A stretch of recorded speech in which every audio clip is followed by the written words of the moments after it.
ब्रह्मांड के अनंत विस्तार से लेकर पृथ्वी की सीमित परिधि तक हर चीज अपने केंद्र की ओर आकर्षित होती है। इस पृथ्वी पर एक ऐसा केंद्र है जो न केवल मानवता की आस्था और भावनाओं को बल्कि उनकी आत्मा की गहराइयों को भी अपनी ओर खींचता है। महाकुंभ क्या है वो शक्ति जो हम सबको एक सूत्र में बांधती है? उत्तर है गंगा।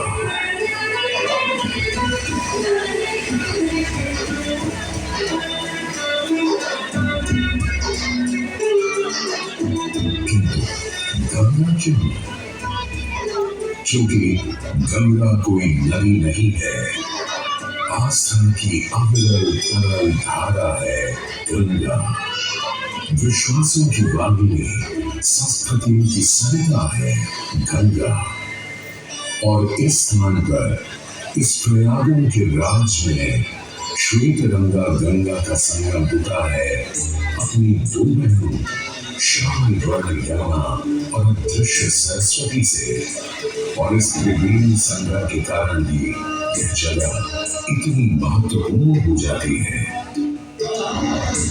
गंगा के उद्गम के बारे में जो पौराणिक कथा प्रचलित है वो बड़ी ही रोचक और मनमोहक है।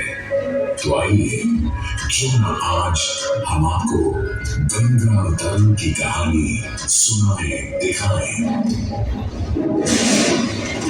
गांधी का राजा बने पर करता था दम, पूरी पृथ्वी पर फैला था उसका ही आतंक। उसके आतंक को रोकने विष्णु ने धरा एक रूप, 52 अंगुल का बौना बनकर पहुंचे जहां का भूत। सारे दरबारी बौने ब्राह्मण पर हंसे, पर बाली ने जब उसे दान मांगने को कहा तो उसने कुटिया बनाने को केवल 3 पग भूमि मांगी। पर जब बौने ब्राह्मण ने भूमि नापनी शुरू की तो जैसे भूचाल हिल गया। वामन ने पहले पग में पूरी धरती नाप ली और अगले कदम से स्वर्ग। ब्रह्मा जी ने भगवान विष्णु के चरण धोकर उस जल को अपने कमंडल में भर लिया और वामन अवतार ने अपना तीसरा पग ललित के सिर पर रख उसे पाताल लोक भेज मुक्ति दे दी।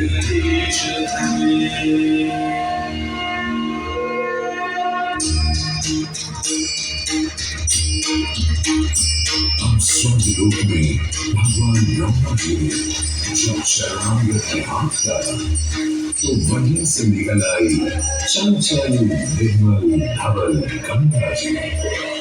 पवित्रा किंतु चंचला, आज से तू मेरी पुत्री और नाम तेरा गंगा।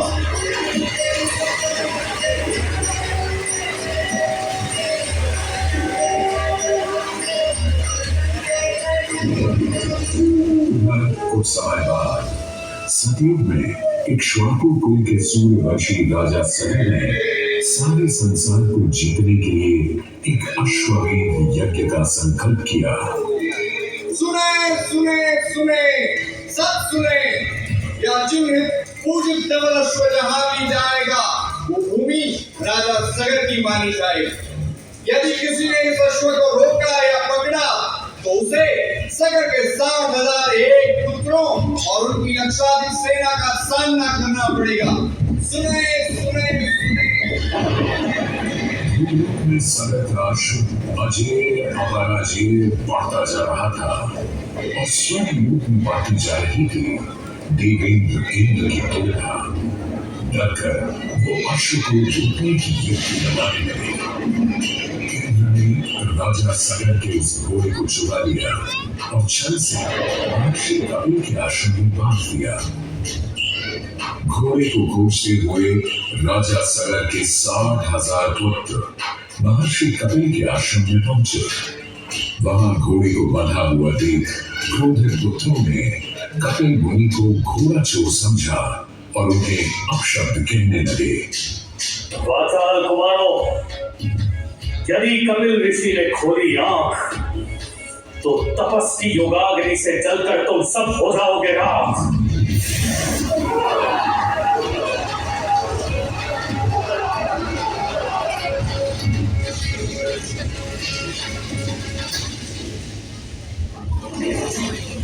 उधर सगर थे चिंतित, न अश्व का पता था न पुत्रों का कोई समाचार। पिता का दुख देख पुत्र अंशुमन चल पड़े खोज पर। जब महर्षि कपिल के आश्रम पहुंचे तो देखा अश्व को और साथ ही अपने 60,000 भाइयों की भस्म को। महर्षि से की क्षमा याचना और पूछा तर्पण का उपाय। तुम्हारे भाई थे घमंडी, अविवेकी और अभिमानी। भस्म कर दिया उन्हें मैंने, तो उन्होंने मेरी नहीं मानी। गंगाजल, केवल गंगाजल ही दे सकता है मुक्ति उन्हें, जो भस्म हुए तुम्हारे परिजन। अंशुमन को अपने भाइयों के तर्पण के लिए गंगा को लाने का बहुत मन था, किंतु किसी को राजधर्म भी तो निभाना था और राज भी चलाना था। देखते देखते 7 पीढ़ियां गुजर गईं, पर 7 पीढ़ियों के बाद समय आने पर राजकुमार भगीरथ ने राजा बनने से साफ मना कर दिया।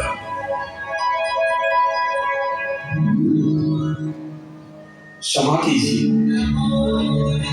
क्या ये आवश्यक है कि राजा का बेटा ही राजा बने? मैं पहले तपस्या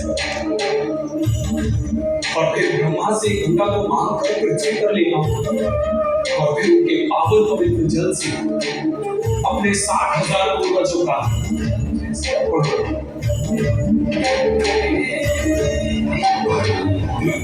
वर्ष बदले, ऋतुओं की हवा बदली, नदियों के किनारे बदले, किंतु नहीं बदला भगीरथ का संकल्प। गंगा उदर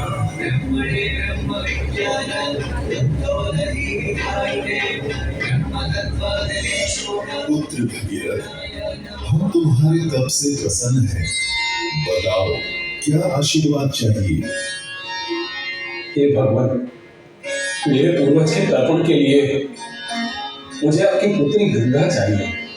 तथास्तु, किंतु यदि गंगा स्वर्ग से सीधे धरती पर गिरी तो पृथ्वी को चीरते हुए गंगा सीधे पाताल में पहुंच जाएगी। इसलिए तुम भगवान शिव शंकर को मनाओ ताकि गंगा जब स्वर्ग से नीचे उतरे तो वो उसे अपनी जटा में धाम ले। अब भगीरथ ने एक अंगूठे पर खड़े होकर भगवान शंकर को मनाने के लिए शिव शंकर का जाप शुरू कर दिया। जय मन्धावन जय मन्धावन शुभ शाम शिव शंभो विपद विधान पदम उद्धार सत्य सनातन शिव शंभो भज वचन हर धन जन धवल कोई भी वर मांग लो आज। हे प्रभु, जब गंगा स्वर्ग से धरती पर गिरे तब आप बीच में उन्हें अपनी जटाओं में साध ले, नहीं तो पूरी पृथ्वी नष्ट हो जाएगी। बस इतनी सी बात? ठीक है, ब्रह्मदेव से कहो शिव तैयार है, आने दो गंगा को, आने दो। जय शिव शंकर, जय गंगा, जय जय जय जगन्नाथ, जय जय कैलाशी, जय अविनाशी, सुखराशि सुख सागर, जय शशि शेखर, जय प्रभु है, जय जय जय नागार है, जय शिवरारि, जय भगवानी, अनंत अपार है, जय जय जय जगन्नाथ, साकार साकार है, पार्वती पति हर शंभु साकार साकार है, जय रामेश्वर, जय विनाथ के हार है, मल्लिकार्जुन सोमनाथ, जय महाकाल भोकाल है, जय विश्वेश्वर, जय विश्वेश्वर, विश्वेश्वर जय कार है, काशीपति शिव विश्वनाथ जय अग्रम है अग्रवाल है, नीलकंठ रुद्रनाथ जय जय अविकार है, जय शिव शंकर जय रघुनाथ जय। और यूं गंगा ने भगीरथ के साथ गंगा सागर जाकर सगर के पुत्रों का उद्धार किया।